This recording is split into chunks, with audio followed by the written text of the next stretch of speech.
tira o som.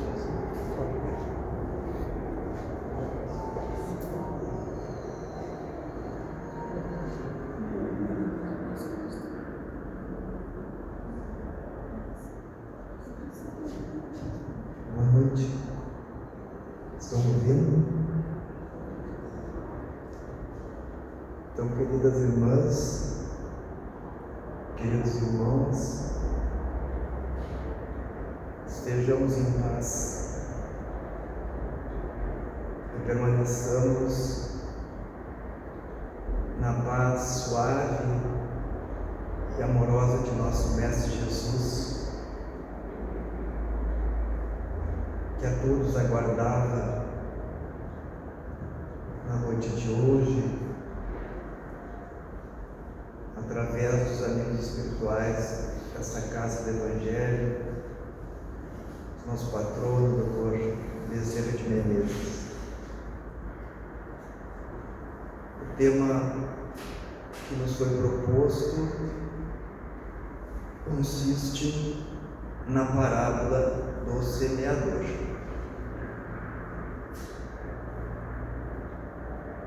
E uma pergunta que nos vem à mente: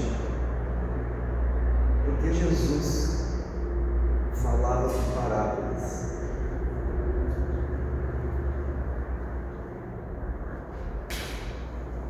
Justamente porque essa forma de ensinar,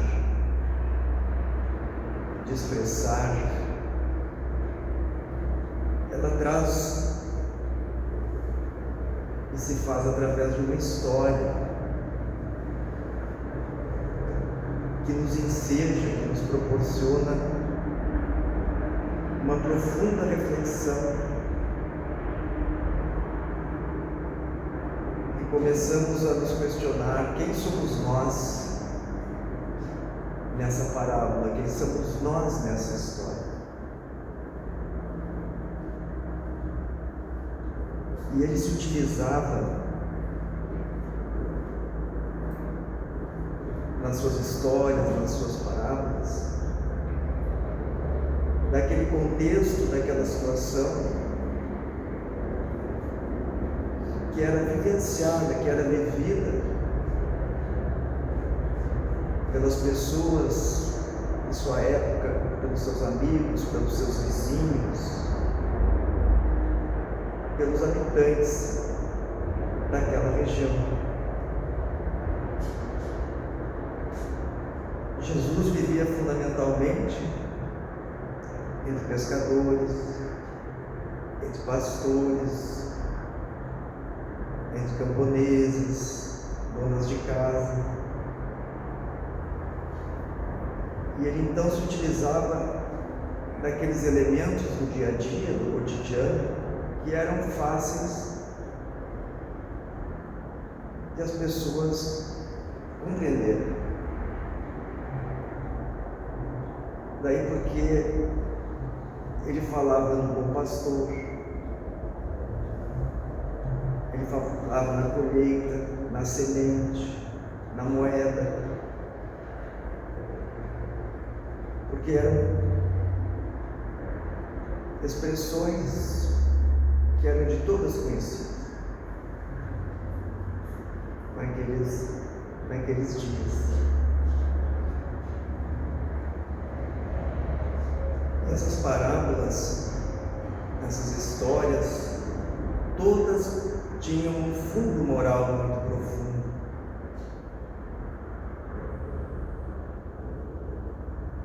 E era a forma de transmissão do conhecimento na época.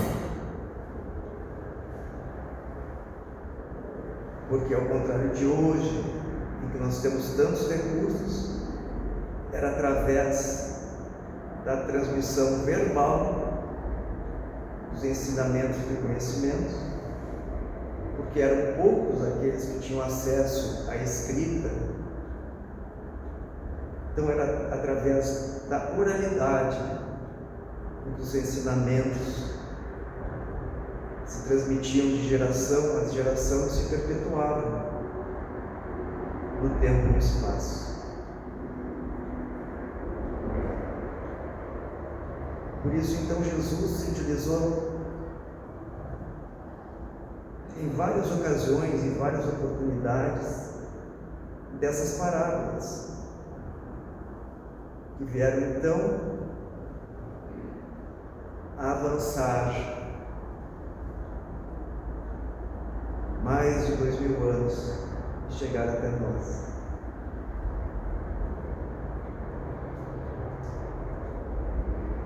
A parábola do semeador começa mais ou menos assim: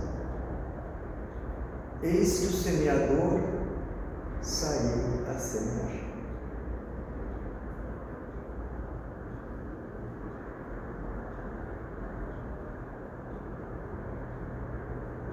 E já começamos a perguntar: quem é o semeador? Quais são as sementes que ele está semeando? E continua: algumas das sementes caíram ao longo do caminho. E logo vieram os pássaros e as comeram.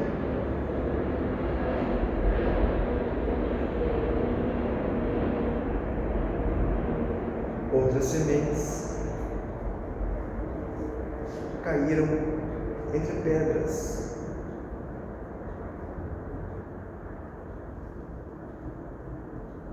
Não tinham raízes profundas. Cresceram, mas veio o sol ardente e as matou.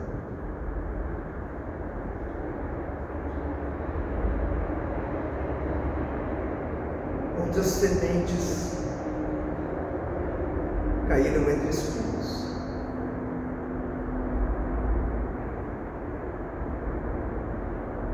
As pequeninas plantas foram crescendo, mas também os espinhos,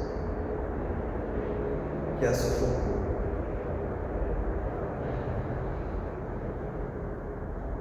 Outras sementes caíram em boa terra,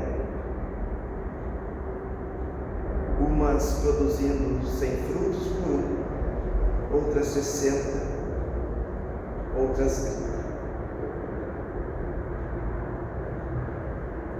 Então vale aqui registrar que, ao contrário de hoje, quando a terra é preparada antes da semeadura, naqueles tempos, nos tempos de Jesus, as sementes eram lançadas ao solo, tal como eles se encontravam.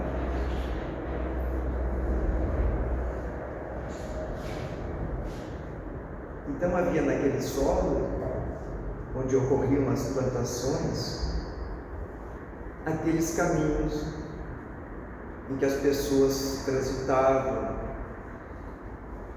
e tornavam a terra mais dura, mais áspera.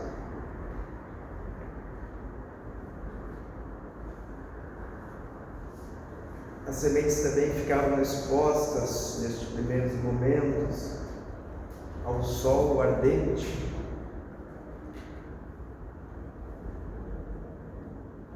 Eram depositadas junto aos espinhos, que pareciam estar mortos, mas que com a chuva cresciam juntos. Então, somente depois do semeador, do agricultor depositar as sementes, é que se vinha o preparo da terra.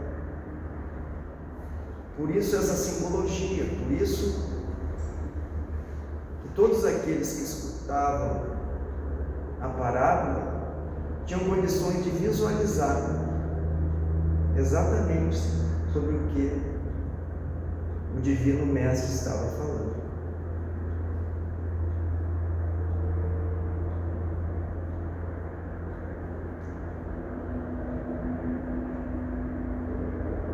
Quem somos nós?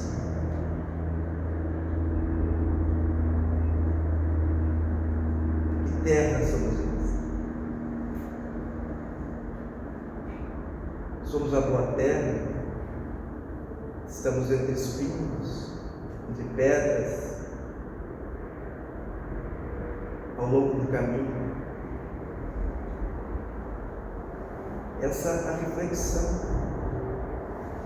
Jesus Cristo dizia que ouça aqueles que têm ouvidos de ouvir, que veja aquele que tem olhos de ver.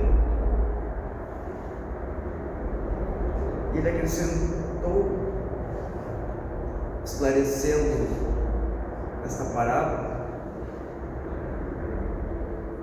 que há aqueles que ouvem a palavra divina, mas a ela não prestam atenção. São aquelas sementes que caem ao longo do caminho e vêm os pássaros e a planta.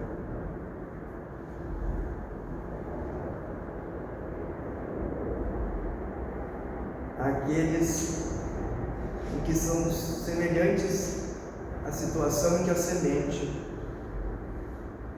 cai entre pedras, porque mais preocupados estão com as questões do mundo, com as dificuldades do mundo, que esquecem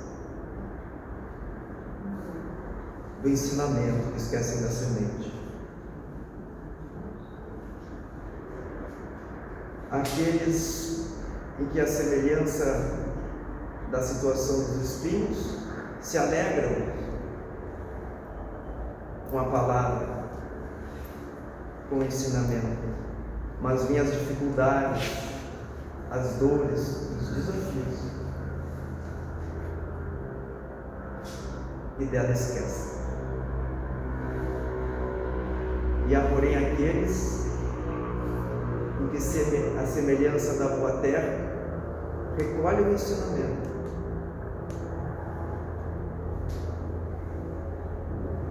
e com base neste, alicerçados no amor, produzem, cada um segundo a sua própria capacidade. Uns produzimos 100, outros 60, outros 30.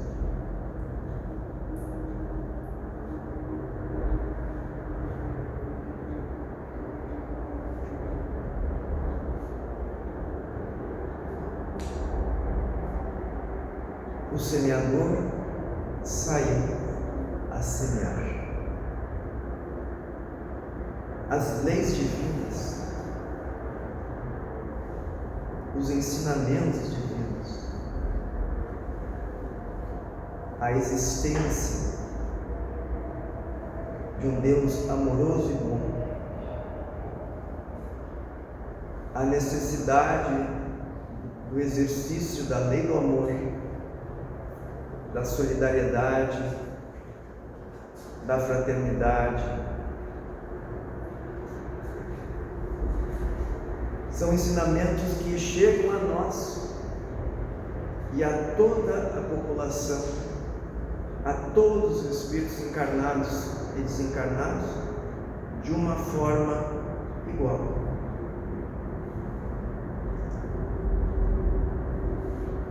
Por ensinamentos filosóficos profundos,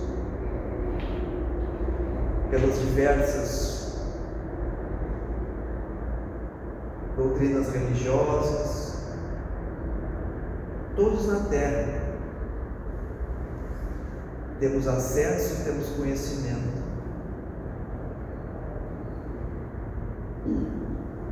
dessas sementes, destes ensinamentos.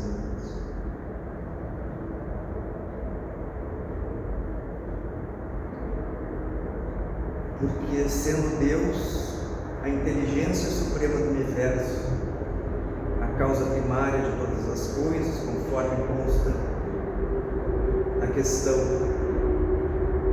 primeira do Livro dos Espíritos, Ele oferece a todos nós, espíritos imortais, ao longo de nossas vidas sucessivas, de nossas encarnações,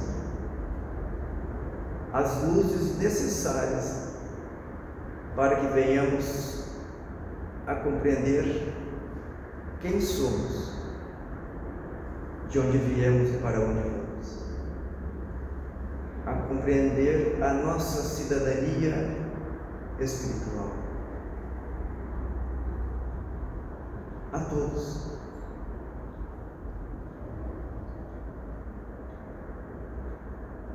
Não é por outra razão que no Evangelho segundo o Espiritismo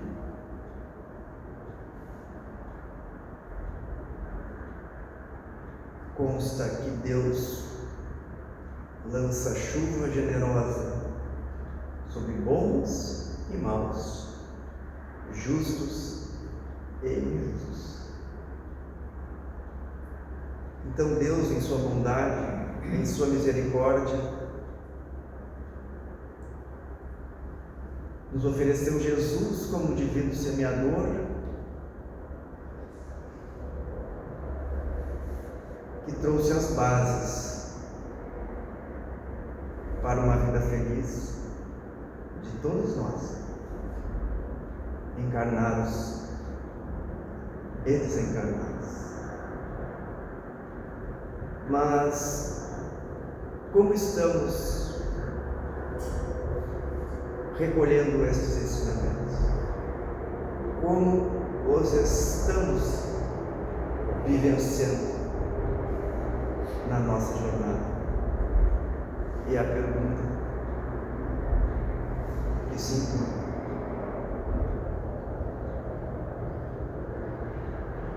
não apenas aos espíritas, a nós espíritas, mas a toda a humanidade.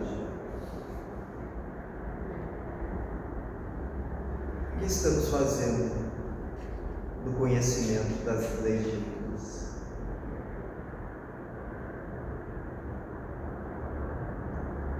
E Allan Kardec, comentando a parábola do semeador, retornando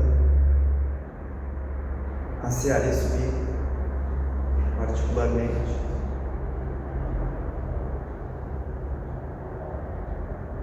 questiona, indaga: o que estamos fazendo das sementes? Se já estamos maduros para sermos a boa terra, aquela que produz. Porque muitas vezes as dores, as dificuldades, os desafios chegam até nós, a muitos de nós,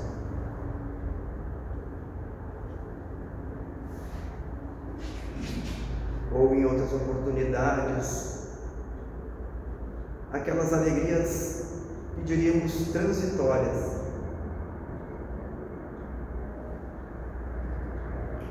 E o que fazemos do nosso conhecimento espírita?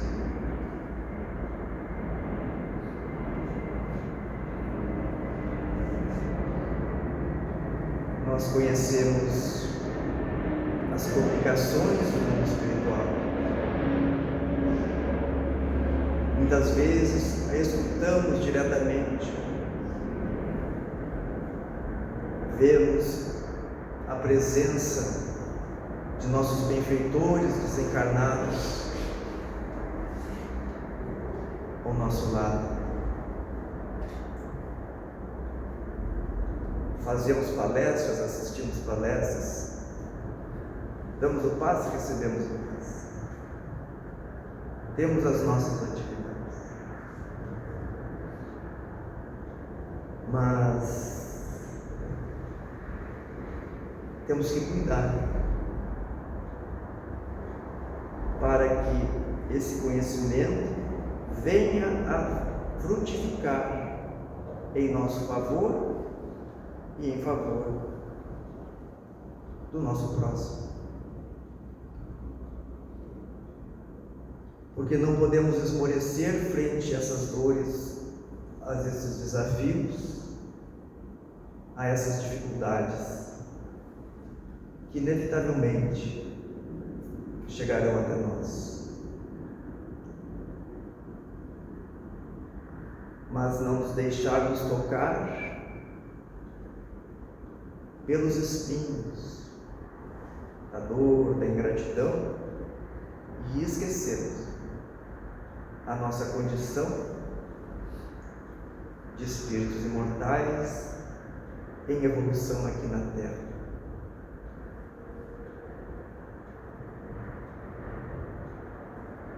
Não oferecermos um campo pedregoso para que não nos entusiasmemos com as manifestações.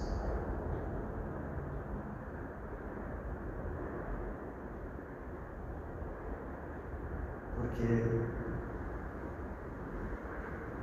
muitas vezes são como fogos de artifício que nos chamam a atenção, como a muitos chamaram as sessões de materialização e tantas outras, para pouco depois esquecer a nossa condição de espíritos mortais em evolução.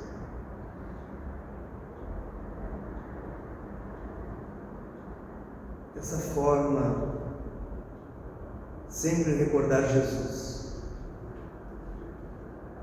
das suas lições profundas,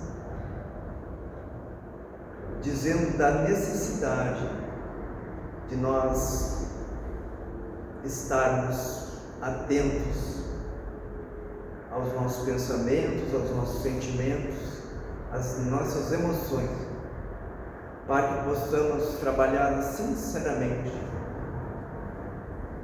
reconhecendo ainda a nossa fragilidade nessa jornada, reconhecendo que ainda, não obstante, cientes da existência de Deus, da imortalidade da alma, da comunicabilidade dos espíritos, da pluralidade das existências, pluralidade dos mundos habitados e de Jesus como nosso guia e modelo, não obstante, saibamos tudo isso. Vamos reconhecer, sem nenhum problema, a nossa fragilidade, mas que sejamos aquela boa terra, que se ainda não pode produzir 100 ou 60 ou 30, que produza 10 por dia.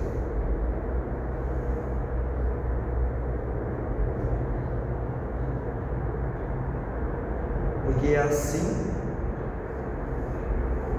nesse esforço que se faz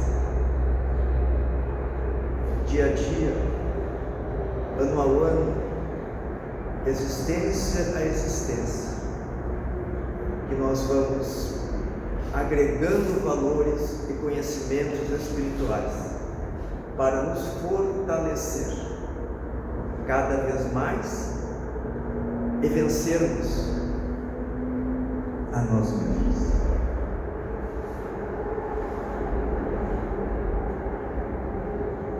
Vencer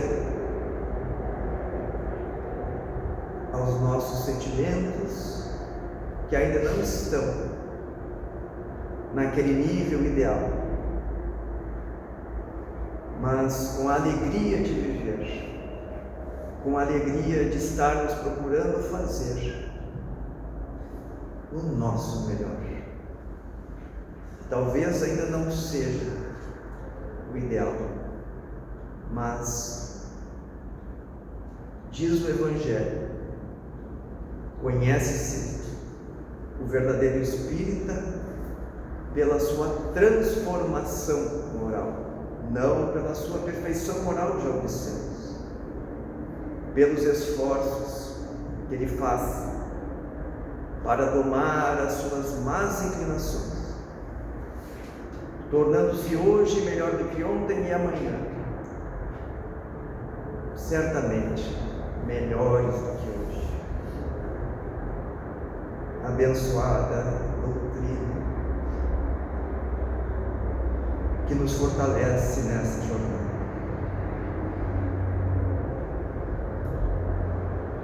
Que Jesus, o Divino Amigo, esteja sempre presente na mente e no coração de todos nós, e que possamos compreender o sentido profundo dos seus ensinamentos. Eis